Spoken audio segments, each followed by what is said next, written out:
Missions, that is, people going to communicate the good news of Jesus around the world, has a long history. Historically, the West predominantly sent missionaries. Today, we see a shift in the global church. The majority world church is leading in sending missionaries. Many churches we see flourishing in the U.S. are multi-ethnic or immigrant churches, and many Anglo churches are actually on the decline. Our missions efforts should reflect this. We need to share power with and learn from our brothers and sisters and look to partner, not always lead, moving forward. There is a big God story happening, and it's been going on around the world for thousands of years. We're just a little piece of that amazing puzzle. An Alliance pastor from my youth once said, "It is right that things are wrong in a wrong world. It would be wrong for everything to be right in a world gone wrong." Our planet was made in beauty and with excellence, and as people we were made in His image, yet we rolled out the red carpet and welcomed sin with all of its ugly companions into our world. It's right that things are wrong in a messed up world. As a church, we have compassion for the suffering and we grieve with those who've experienced loss, yet we don't grieve without hope. Instead, as Bible-believing Jesus followers, we know Psalm 74, for example, that our God is the God of the day and the night, the summer and the winter, the abundance and the drought. If your God is only big enough for your good days, you don't have a very big God, but our God is big enough for our hardest moments. Jesus said, "In this world you will have tribulation, but take courage. I have overcome the world." My question is, what will we do? As a Christ-centered Acts 1:8 family, our first priority is to love. Alliance family, let's rise to love.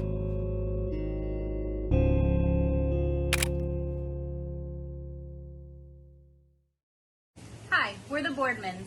I'm Dave. I'm Jessica. I'm Carly. I'm Katie. And welcome to Church Online.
Hey everyone, it's Karen. Happy Father's Day and welcome to Church Online here at Rome Alliance Church.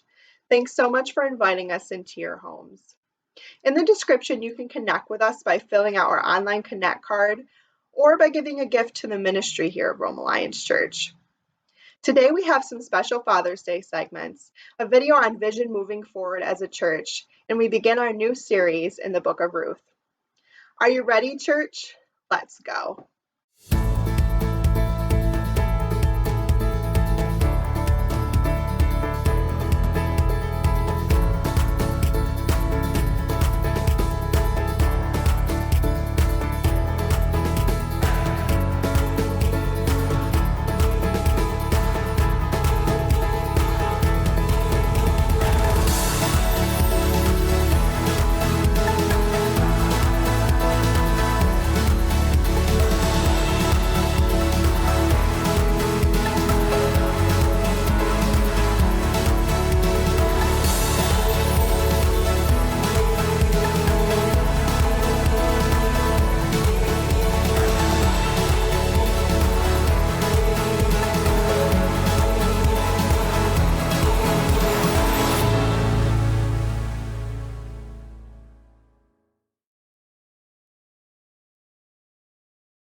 as I've been thinking about Father's Day.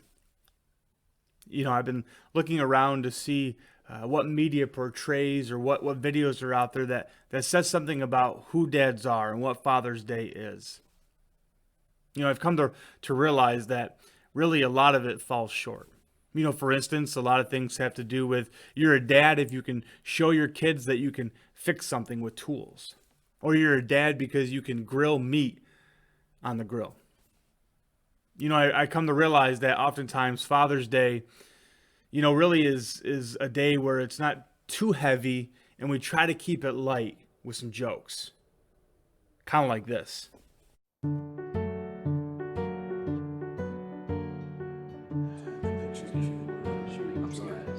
Okay, dads, let's go ahead and get started, guys. Now, some of you've already let me know how uncomfortable you were in last week's meeting. So tonight, we're gonna try to respect each other's boundaries. What? Tonight, we've also got a guest with us, David. And would you like to introduce yourself? Yeah. Hey guys, I'm David. What's up, David? How many kids do you have, David? None, at least not at the moment. My wife is pregnant, and she should be delivering any day now. That's great. Super. Oh, great. Awesome. Who'd like to go first? Anyone? Anyone? I'll go. Perfect. Todd? Yes. My daughter and I went to the mall, and she said she wanted to take the stairs to the second level. And I said, I don't trust stairs, because they're always up to something. Todd, I'm sorry that happened. I encourage you to try to resist the urge to make jokes like that. My turn? Okay, can I go? Okay. Yesterday, actually, my daughter got home and she asked me how my day was. And I said, well, a guy tried to sell me a coffin, but that's the last thing I need. Oh, Jerry, that joke was dead on arrival. Because it's the last thing I need. David, how about you? Oh, I didn't say This is a safe zone. Just jump on in. Yeah, I guess I'm just scared of being a dad. I'm afraid I'm gonna start telling bad jokes just like my dad. Well, it might be in our nature. We can fight against it. Hey, speaking of nature, I tried to catch some fog yesterday. I missed. M-I-S-T. You're a monster. This is where the boundary is. I'm done. This is where you are. Hello? Really? Okay, yeah, no. Yeah, I'll be right there. That was Julie. Her water just broke.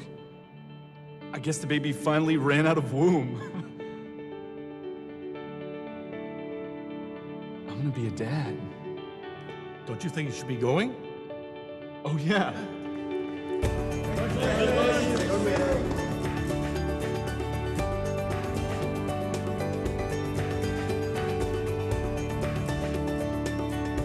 So I told my wife she drew her eyebrows too high. She seemed surprised.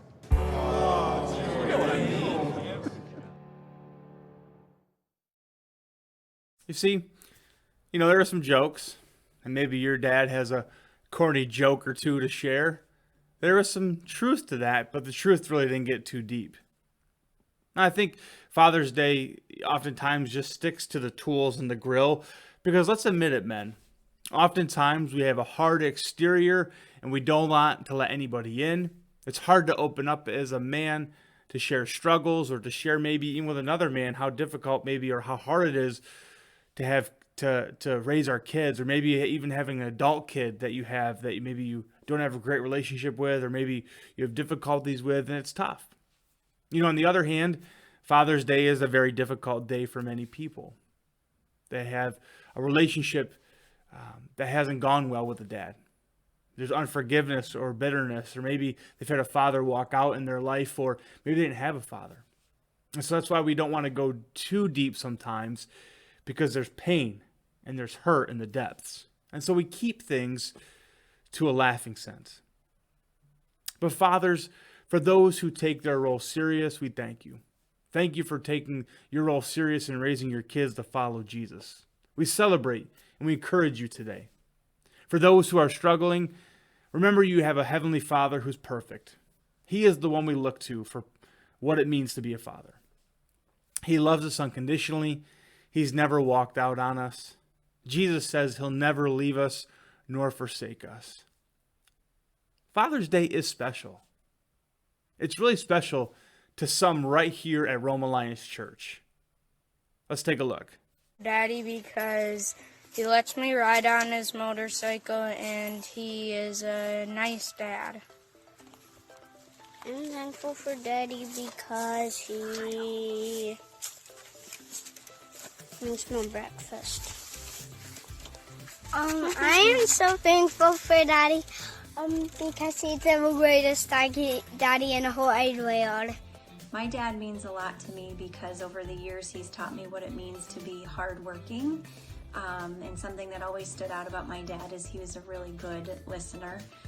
He taught me how to really think before you say something and respond to other people. And I always appreciated how I felt like I could come to him no matter what age I was, younger, older, and share whatever was on my heart and my mind. And I knew that he would just listen and give feedback, whether he agreed, disagreed, or whatever it may be, but would love me unconditionally no matter what.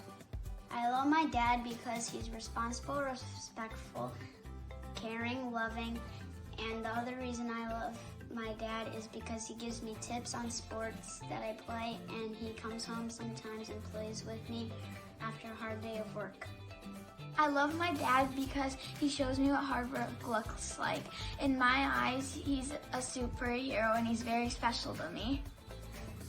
Hi Dad, I hope you have an amazing Father's Day. I love you so much. Thank you for reading me and Mitchell's story every night. Thank you for teaching me everything I know about football. I love you very much. Hi Dad, I just thank you for doing work around the house and providing for us. We love you, Dad. Have a happy Father's Day. Bye. Happy Father's Day to my father, Jonathan Baldwin. Thanks for always being there for us and just being a great example of Jesus. When I think of my dad, I think of generosity and laughter. He was always one to have a joke ready, always have a smile on his face. And he always made memories for us growing up. 3 weeks ago, we lost my dad suddenly. And not a day goes by now that I don't think of something that brings a smile to my face, because my dad was that kind of a man. So this is going to be the first year that we haven't had him here on earth for Father's Day, but I know he's with the Lord. So happy Father's Day, Dad. Happy Father's Day. Happy Father's Day. Happy Father's Day. Happy Father's Day. Yes, we're back. It's BRAC. We are the church. We've been spread around the community, but Sunday, July 5th, we come back to meet together. And we want to welcome you, and we've got some changes in store. Wait till you see. There's new projects underway, and we're about ready to entertain another staff member. We've had you praying for months about bringing on a youth pastor, somebody that could help us in ministry, someone who could share the load with Pastor Bryce in where we're going with creative arts and worship ministry. And so July 5th, you'll want to meet John Wooden. He's a God seeker. He's got a heart for what God wants to do. And you'll want to ask him some questions like, so what brought you to Rome? What makes you interested in coming here? And you'll want to ask, what was the hard lesson God taught you as we waited through COVID? What's God teaching you now? You're going to want to meet him. And we're at a point where we're getting ready for the staffing moves that we've been praying about for months. Yes, come on in. Join us. Worship together. Oh, we are still the church. Because Jesus said that we are to grow, to love, to show his character. We are the church.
Today we begin a new sermon series. You know, the last couple weeks we've been building up the anticipation for the Book of Ruth. Before we really get into some of the details, I want to ask you a question. You ever been on a journey? Maybe first a long journey, you know, where you have to pack, where you have to jam a bunch of items in to make them fit. As I've been thinking this last week about the idea of packing for a journey and seeing how the pieces fit in, two things came to my mind. The first one was when I was going away to college, and you see here in front of you the picture of my Chevy S10. You know, I had to keep on pushing things in because it was a 6-hour drive and I was going to be gone for 3 to 4 months. And you know that thing where you ultimately end up with one piece left and you figure out, how is this going to fit in? The next one was really a journey that I took across the boulevard here a couple months ago in Rome. You know, it took 2 U-Hauls to go 6 blocks because I had to wait 3 days to load first and then unload. But a family of 6, trying to fit everything into 2 U-Hauls is difficult. You know, even with everything fit into these 2 U-Hauls, there were still miscellaneous pieces that I had to put in the car or store at my parents' house to get everything there. That's what we're going to look at in the Book of Ruth as we kick this off today. First, how does the Book of Ruth fit into the Bible? To me, if we look at the Old Testament, it's a very interesting book. You know, we have the beginning of Genesis, Exodus, and Leviticus. Then we go into Numbers and Deuteronomy, Joshua, and Judges. And there's these really long books. A lot of them are telling the history and the chronology of the Israelite people. But all of a sudden, we get to Ruth. It's 4 chapters in a story-formed way. And some literary scholars call one of the greatest masterpieces in the Old Testament. And so again, we see how Ruth fits in here. And as we look at the next couple of weeks, we're going to see how a lot of these themes and different pieces fit in to the Book of Ruth. Well, let's jump right in. If you have a Bible, we're going to go to Ruth chapter 1, and we're just going to look at the first 5 verses today, and we're going to see how some of these verses fit into the Book of Ruth. Here it goes. Ruth 1 through 2 says this: In the days when the judges ruled in Israel, a severe famine came upon the land. So a man from Bethlehem in Judah left his home and went to live in the country of Moab, taking his wife and 2 sons with him. The man's name was Elimelech, and his wife was Naomi. Their 2 sons were Mahlon and Chilion. They were Ephrathites from Bethlehem in the land of Judah. And when they reached Moab, they settled there. Going on in verse 3, it says, Then Elimelech died, and Naomi was left with her 2 sons. The 2 sons married Moabite women. One married a woman named Orpah, and the other a woman named Ruth. But about 10 years later, both Mahlon and Chilion died. This left Naomi alone, without her 2 sons or her husband. Next week, when we jump in, we're really going to go and we're going to revisit that passage, and we're going to revisit it in one of the themes that we're going to unpack. But today, as we begin this, I want to show 3 things and how 3 pieces fit into the Book of Ruth that will help us have understanding as we journey through this together. The first one is Judges. How do the Judges fit into the Book of Ruth? Well, Ruth takes place during the period of the Judges. You know, in this time, Israel would rebelled, and God would raise up judges to deliver God's people. Israel would intermix with other cultures and begin to worship their gods, and God would raise up a leader and deliver them. Other times, the Israelites were attacked by outside countries or groups because they were rebelling against God, and then God would raise up a deliverer and deliver his people. The beginning of Ruth 1 begins just like this. It says here, in the days when judges ruled in Israel. So the writer here is trying to show you this is when this is taking place. Again, the book right before Ruth is the book of Judges. This was a dark time in Israel's history. This cycle that they would repeat. One of the main verses that you see here on this last side was in Judges 21:25. It says, in those days Israel had no king, All the people did whatever seemed right in their own eyes. And so as we begin here, we need to have this understanding, and this is going to be a launching point, especially as we jump into next week. As we see this idea of how Elimelech and Naomi leave to go to Moab and how this plays a part. The next piece we're going to look at is the idea of Moab, or the Moabites. Moab was centered on a high plateau of the Dead Sea, and Moab was populated by the descendants of Lot. Going forward here, we also see here that in Genesis 19, verse 37, Lot's daughter here says, when the older daughter gave birth to a son, she named him Moab. He became the ancestor of the nation known as the Moabites. Maybe if you, as you know history, the interesting thing is that the older daughter, the father, was actually Lot. Maybe you know the story of Abraham and Lot. Here in the book of Judges, we see a story in Judges 3, 12 through 30 of Ehud and Eglon. Eglon was a king, and he attacked Israel from Moab, and they took the Israelites, and the Israelites served them for 18 years. And obviously now we know here that Ruth was a Moabite woman, and ultimately we can now think now in the story that Ruth is linked to Lot. And again, if we think in the big picture of the Old Testament, Abraham and Lot, Lot's daughter has a son. He becomes the nation of the Moabites, and Ruth is linked to here. Also, again, like I said, the Moabites, back in Judges 3, attack Israel. And so, as we see here how these pieces fit in, of the judges of Moab, and how Elimelech and Naomi take their two sons to go to Moab. The last thing we're going to look at is the idea of God. How does God fit into this picture in the book of Ruth? Well, you might say it's the Bible. How shouldn't God be in there? The interesting thing is we just don't see God really in this story at face value. How is God involved? Have you ever asked that question? Where is God? Have you ever asked that question, where is God in my life right now? Maybe you feel like you don't know where he is, or maybe you're just going through a rough time. Have you ever asked yourself, how is God involved in everyday life? How is God involved in joys and hardship? Well, here's one of the amazing things is that Ruth invites us into this idea of a God who works behind the scenes. No, again, the book of Ruth doesn't mention God, but as we begin to unpack this, we're going to see how God is always working.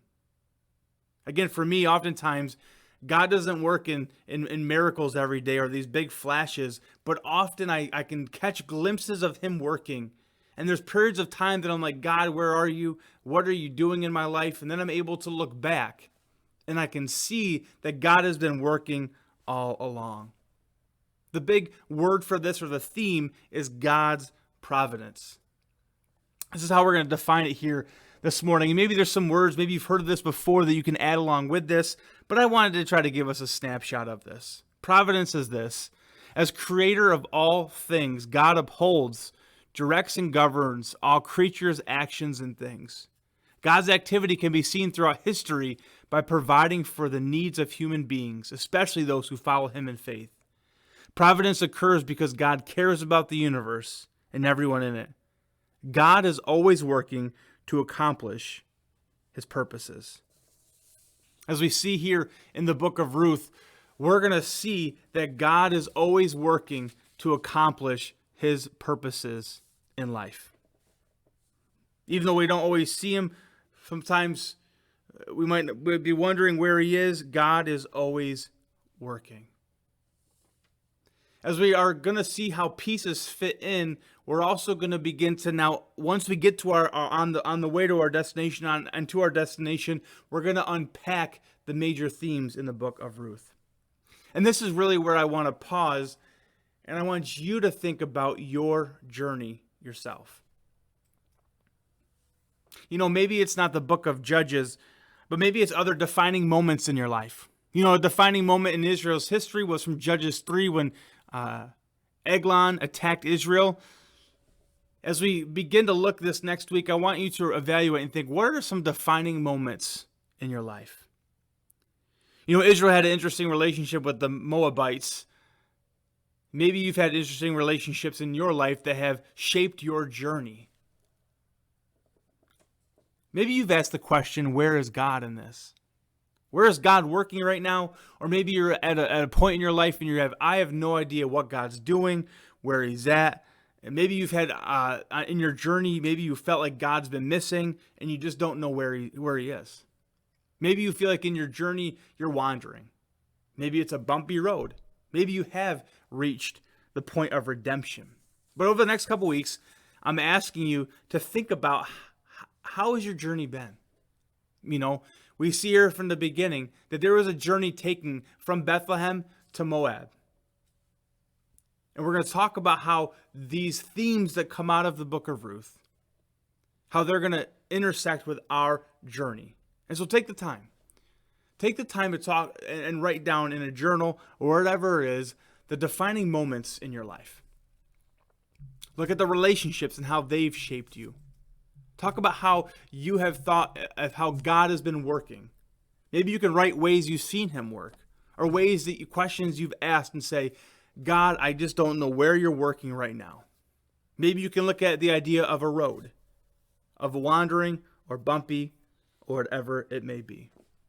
You know, but ultimately we get to a destination, and this is what we're going to unpack in this series. We're going to unpack, like we talked about tonight, providence throughout this whole thing, that God is constantly working. He's always working. We're going to talk about loss. We're going to talk about grace. We're going to talk about love. We're going to talk about bitterness. Talk about loyalty. The opportunity to either go back to our old ways of life or to move forward into what God has for us. And ultimately, the road is going to lead us to redemption. As we see here, the story of Ruth is ultimately a story of redemption. The kinsman redeemer. One of the greatest things of Ruth is it reminds us that God is always working, has our best in mind, and he's always working to achieve his purposes and plans in our lives. The amazing thing about God is that he has a wonderful plan for this world, and we get to be a part of it. And even through things like loss, or as we're going to see next week, famine, and as we even took a small glimpse this morning of Naomi's story of death, God is always working in our lives. He's always working the part of the story that is the part of redemption, using all things in our life for good. As you look at your journey this week, look again at the defining moments, those relationships, and to see how God is working. As we start here today, know this, that we haven't got to the end of the book of Ruth. And oftentimes that's where we want to leave our journeys behind, is because all we can see is what's right in front of us. And maybe today your journey has been loss, has been bitterness.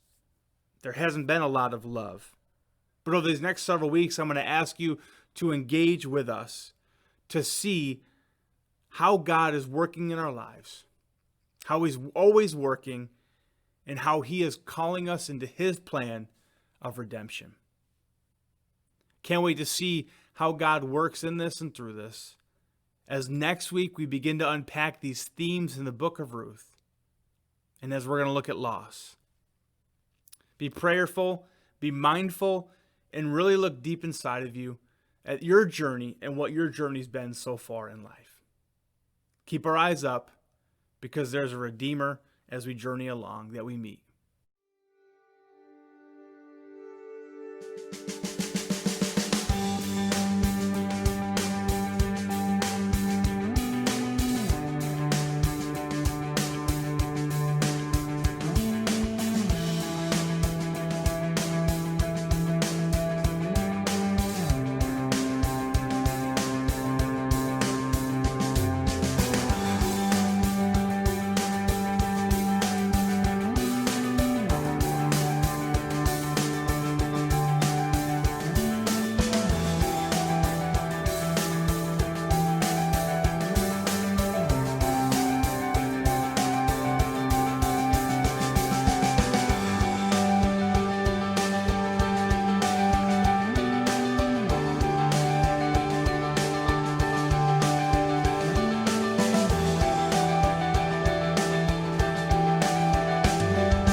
Life is a journey. And as I already challenged us, let's take a look at our journey.